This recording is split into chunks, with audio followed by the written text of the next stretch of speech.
that management of pain stuff that you go through, when I look at that, climbing is one of the things that scares people like to no end. Yeah. And how do you ride within it? People always say, well, I'm not a climber. And I'm like, well, you don't know that yet. And how do you teach people to not freak out when you're going to hit some big climb? Well, I think the most important thing is just really riding within yourself, going your own pace.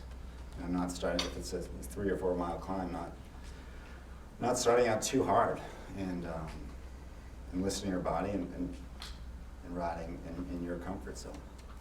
And a lot of people make the mistake of going too hard for the first half of their climb, and then end up really, going half the speed for the second part. There's 2 ideas. One is look down and don't look at the top, and the other idea is to look up at the top. What do you tell people? I wouldn't focus too much on the top.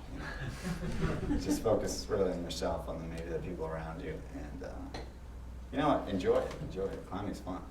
Climbing's fun. You're Got that? You're slowing down a little bit. You have a little bit more time to look around, and well, that's why we're all here, because we enjoy bike riding. So. Well, and it's one of the things that, having climbed a little bit, not as much as him, but you do kind of come to love it. You kind of love the climb. You were once you've lived in downtown Boston, in Brookline a few times, and you were racing as a pro-level racer. Yeah. People say, well, I would, but I don't live in Vermont, or I don't. Right. You actually did a pretty good training regimen right here in downtown Boston. Oh, yeah. How do you train when you live in the city? If these guys are living in the South End in a condo, Right. you think that you got to be in Colorado, but it's not true. No, there's plenty, in this area, there's plenty of great hills. Within a short ride or drive away.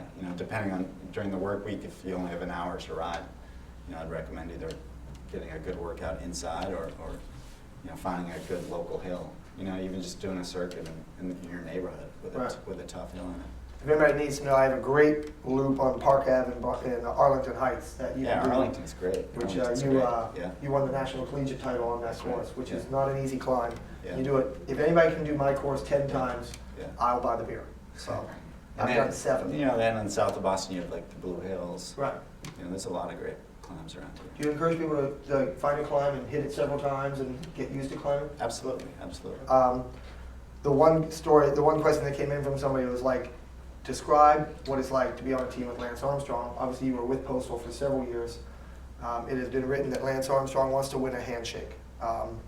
He is one of the most competitive guys I've ever encountered, and I didn't know him nearly as well as you did. I'm just wondering, what's the intensity of that guy is like? By far the most intense person I've ever met. By far.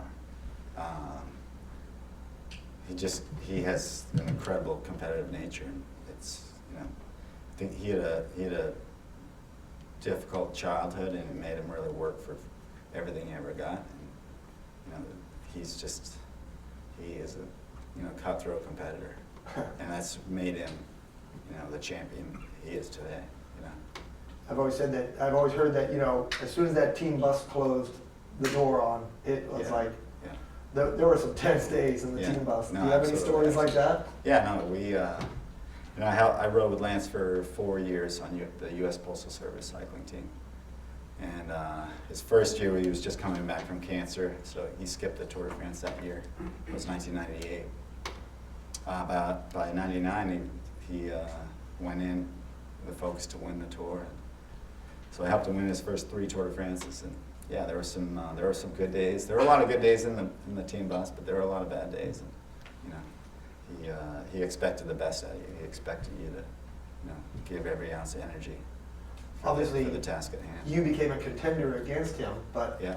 I'm just wondering, what did you get out of that experience? But I learned a lot. I eventually went on to change teams and go out and give it a shot for myself on a different team and actually become competitors with Lance. But without my time riding underneath Lance, I wouldn't have done the things that I got to accomplish. That's for sure. I learned a lot from him and learned how to be a team leader. And really how to get the most out of your teammates. He was the lead-out climber for Lance Armstrong. Was there ever a day when Lance Armstrong was saying, "You're going too hard"? Yeah, that's we had. Never happened to me. We had race radios so we could communicate with each other, and obviously when you're climbing, you're breathing hard, so it's hard to yell up right. to your teammate. And so you sometimes tell me to maybe back off a little pace, but end of the day, I was doing, riding up there in the front for him, and so whatever, at the time, he's the boss, so, with whatever pace he wanted. And, yeah, there were days, when he was maybe suffering a little bit more than me, a few good days. And there were days, actually, that he, and not in the Tour de France, like warm-up races, that he actually, let me actually go off on my own, because I was riding maybe better. So the Dauphiné, for example, when I won. Which you won that, yeah. Is everybody aware that of what this guy did? That on the first stage of the Tour de France, he was riding for CSC, goes down in a stage 1 crash, broken collarbone, and all the lights dimmed in Boston because everybody's like, oh, bummer. Next day he shows up, and he's racing. He's got his number on, and people are incredulous. First off, I want you to just tell me that decision. What was the decision like of doing that? I don't want to get into some So context. that was in 2003. I think it was my second year away from Lance and the U.S. Postal team.